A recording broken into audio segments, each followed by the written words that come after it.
বর্গভীমার মন্দিরে পুজো দিলেন রাজ্যের বিরোধী দলনেতা শুভেন্দু অধিকারী এবং তারপর মিছিলে হাঁটলেন একটা লাল খাতা নিয়ে। জানতে চাওয়া হলে তিনি বললেন, আসলে এটা হাল খাতার দিন বটে, কিন্তু এটা হাল ফেরানোর খাতা। নিজের হাল ফেরানোর কথা বলবো, শুধু তাই নয়, বিহার রাজ্যের হাল ফেরানোর কথা বলবো। সবাইকে বলবো হাল খাতা করুন, কিন্তু এই রাজ্যের হাল ফেরানোর খাতাতেও আপনারা মায়ের কাছে, দেবীর কাছে, ভগবানের কাছে প্রার্থনা করুন। সবাই হাল খাতা নিয়ে যাচ্ছেন, আমি হাল ফেরানোর খাতাতে সিঁদুর লাগিয়ে নিয়ে এলাম। জয়প্রকাশ মজুমদার তৃণমূল নেতা আমার সঙ্গে এই মুহূর্তে ফোনে রয়েছেন। জয়প্রকাশ দা, আজকে এমন একটা দিন যে দিন সবাই সবাইকে শুভেচ্ছা জানাচ্ছেন। এই দিনে আপনারা আপনাদের দলের তরফেও, বিজেপির তরফেও মিছিল বেরিয়েছে, শোভাযাত্রা বেরিয়েছে। সেদিন হাল খাতার জায়গায় হাল ফেরানোর খাতার কথা বলছেন মিছিলে হাঁটতে হাঁটতে শুভেন্দু অধিকারী, কি বলবেন? শুভেন্দু অধিকারী এই কথার চমকে এই পশ্চিমবঙ্গের অবস্থাকে যে তারা খারাপ করার জন্য চক্রান্ত করছেন, বেশ কিছুদিন ধরেই চক্রান্ত করছেন পশ্চিমবঙ্গকে অশান্ত করার জন্য, সেটা তো এখানকার মানুষ বুঝে গেছে। এটা মোতাবাড়িতে চেষ্টা করে করতে পারেননি, তারপরেই দৌড়েছেন মুর্শিদাবাদে, হাজার হাজার কোটি কোটি টাকা খরচ করেছেন, বিএসএফ কে কাজে লাগিয়েছেন এবং গুন্ডা বদমাইশদের হাতে টাকা পয়সা গুঁজে দিয়ে আগে থেকে অনেক চক্রান্ত করে পরিকল্পনা করে বাংলাকে অশান্ত করার চেষ্টা করেছেন। ওয়াক অফ বিল করেছে কেন্দ্রীয় সরকার, আবার এখানে এরাই আবার ওয়াক অফ বিল নিয়ে প্রতিবাদে যাচ্ছেন শুভেন্দু অধিকারীরা। নিজেদের বিল, নিজেদের আইন, তারই বিরুদ্ধে এখানে মানুষকে ভুল বুঝিয়ে প্রতিবাদে নামছেন। এইসব ছলনা করে আপনি মুর্শিদাবাদ প্রসঙ্গ যখন তুললেন, জয়প্রকাশ দা একটু প্লিজ শুনুন, জয়প্রকাশ দা একটু শুনুন প্লিজ। আপনি মুর্শিদাবাদ প্রসঙ্গ যখন তুললেন, আপনার রিয়াকশন নেব আমি এই মুর্শিদাবাদ প্রসঙ্গেই। দিলীপ ঘোষের বক্তব্য শুনিয়ে, দিলীপ ঘোষ যেখানে বলছেন নববর্ষে ঘর ছাড়া থাকতে হবে, ভাবা যায় না, একটু দিলীপ ঘোষের বক্তব্য শুনে আপনার রিয়াকশন নেব প্লিজ।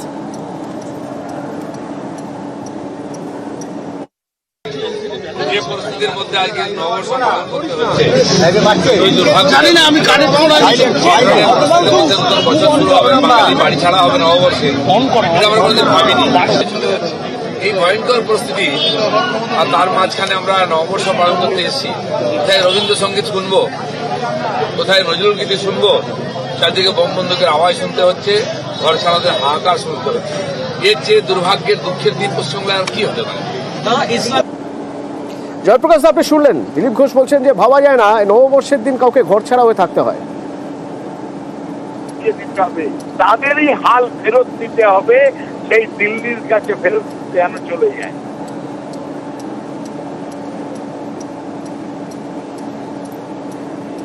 জয়প্রকাশ দা, আমার কথা শুনতে পাচ্ছেন?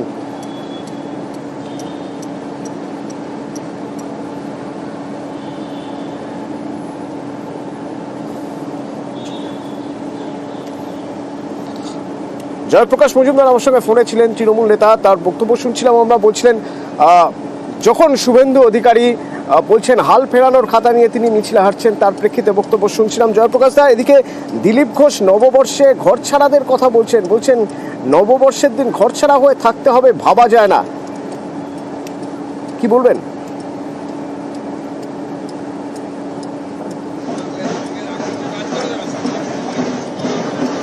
দিলীপ ঘোষের বক্তব্য আরেকবার শুনবো, পরবর্তীতে জয়প্রকাশ মজুমদার কি বলছেন জানাবো আপনাদের। পরিস্থিতির মধ্যে আজকে নববর্ষ পালন করতে হচ্ছে, জানি না আমি কানে পাবো না, বছর শুরু হবে, বাঙালি বাড়ি ছাড়া হবে নববর্ষে, এটা আমরা কোনোদিন ভাবিনি। এই ভয়ঙ্কর পরিস্থিতি, আর তার মাঝখানে আমরা নববর্ষ পালন করতে এসেছি। কোথায় রবীন্দ্রসঙ্গীত শুনবো, কোথায় নজরুল গীতি শুনবো, চারদিকে বোম বন্দুকের আওয়াজ শুনতে হচ্ছে, ঘর ছাড়াদের হাহাকার শুনতে হচ্ছে। এর চেয়ে দুর্ভাগ্যের, দুঃখের দিন পশ্চিমবঙ্গে আর কি হতে পারে?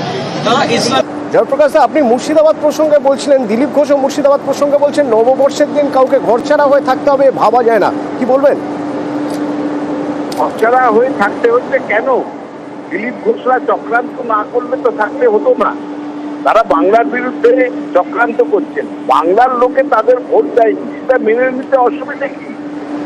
এই হতাশার রাজনীতি থেকে তারা ষড়যন্ত্র করলেন। দিলীপ ঘোষ, শুভেন্দু অধিকারী, সুকান্ত মজুমদাররা হাজার কোটি টাকা খরচ করে তারা বাংলাকে অশান্ত করবেন, আর সেই অশান্তির খোলা জলে মাছ ধরবেন, এটা তো হতে পারে না। বাংলার মানুষ শান্তিতে থাকতে চায়, শান্তিতে আছে এবং ভবিষ্যতেও শান্তিতেই থাকবে, কারণ মমতা বন্দ্যোপাধ্যায় মাথার উপরে আছে।